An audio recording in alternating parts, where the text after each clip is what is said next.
All right, so this week we're going to be playing Breakout. This is our final scenario, and we have one modification is that Dan has to be within an objective um, before turn 5 instead of turn 6. Puts a little bit more pressure on him, but I think this is a scenario where I'm at a significant disadvantage. And let me just explain why. Now, the attacker starts here and is closer to the objectives. So the defender, I'll be able to pick which side I want to be on, um, and then I will place an objective on my half, which will probably be somewhere in the back, somewhere in terrain, somewhere over here. And then he'll pick one of the corners over here to place his objective. So starting with defender, place one objective in defender's half of the table, right in this box here. And then I'm going to have 5 minefields. So this is probably my biggest advantage. I'm going to seal off as much of this area as possible to slow him down from getting to the close objective.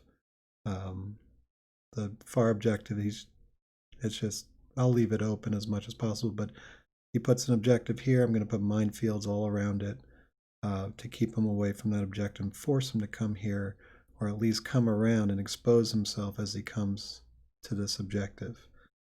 Um, Here's why I think it's a problem though, this scenario for me. I get immediate reserves here, which means they're going to be coming in piecemeal.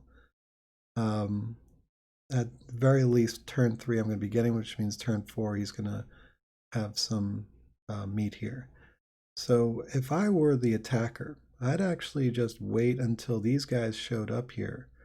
Most likely it's going to be tanks, so you put your anti-tank going in this direction, and then while you move your infantry up and get them closer so that they're within 8. Once you get within 8, you could dig them in, and then you are, as long as you're within 8 of this objective, then you can hold there, dig in, and just wait until the relief force is destroyed, and then everybody joins into the attack, because the reserves are not going to be coming in for these guys. They're going to be coming in behind the attacker. So you have the central position, and I know the feeling is that you're supposed to attack and break through before this reserves arrive here to take you from the rear, but you have the central position. These guys are going to be exposed coming in. Go after them first, wipe them out, and then go after this group here.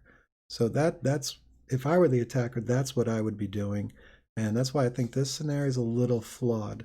We'll see if Dan has figured it out and does that tactic, but yeah, if he does, I'm going to be in big trouble. So here is my force that I'll be using this week. I'm actually going to be using nearly a full company of infantry, and the reason why I'm able to get so many guys into my force is because I'm using the 90th Division, and they are very bad. They're reluctant. They're reluctant, trained, aggressive. So they're just static defenders. They're like the beach defenders for the Germans. I have 3 big platoons full of bazookas, machine guns. I got 6 mortars, 2 platoons of anti-tank guns, which are pretty good. And so that's going to be a lot of firepower coming up against him, a lot of stands to cut through. So we'll see how that works out. Now, I'll also have thunderbolts flying overhead, keeping his tanks busy, and for my relief force is going to be a Sherman tank company with the HQ. Of course, are going to be regular Shermans.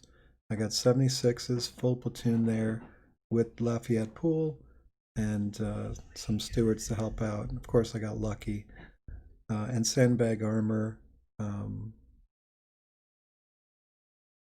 So I've got 10 sandbag armor. So all of these are going to have sandbags. So if he tries to come after me with infantry on that, I'll be in good shape. So we'll see how this force does.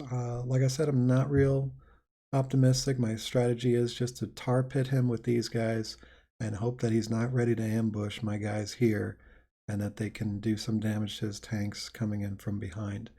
But that's a lot of ifs. You know, he's got to cooperate and make those moves and get stuck in that tar pit for me to win. If he turns around and starts annihilating my forces coming in one by one, big trouble. I don't see how I can win because he'll just grind me down because I don't have the best troops. All right, so thanks for watching, and we'll see what happens this week.